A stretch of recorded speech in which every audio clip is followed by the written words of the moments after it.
cattle on feed did show a large increase for placement, 16% higher. Certainly, numbers right now, though, to make it appear like we got a big calf and feeder supply, but really the bottom line is we're bringing numbers in from those winter wheat pastures, which are not available or not able to supply or to keep carry those cattle over winter here. That pushes the total cattle on feed now to almost about 5% higher than last year.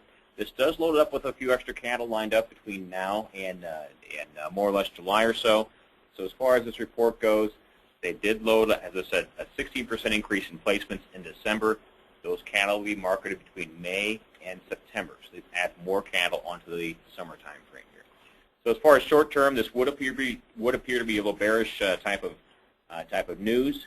Also keep in mind for cattle, we haven't had any good, brand new, exciting news here for a few days at least. So there's nothing wrong with this market taking a little break.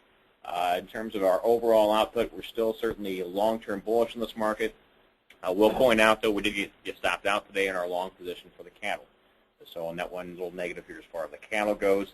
It looks like it might drop maybe another 50 cents or so from here before finding a little support. Over on the hog side here, Friday we had a cold storage report. I just want to point out we did increase stocks by about 7 million pounds from the previous month. It seems a little bearish when you consider, we are dropping stocks at this time of year. But I want to point out that we had a tremendous amount of pork output during the month of December, anywhere from 3 to 6% higher pork production. So considering the size of the increase in production we had, this is not that bad of a storage report. It's actually considering to be a little positive here. Also, we're getting news on this export side, which is pretty good.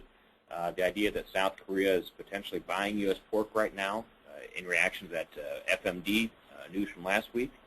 Also, Russia started more or less a ban of German pork that was instituted over the weekend here. So good news for us on that end as well. We're still longer-term supportive on hogs, using the idea that corn is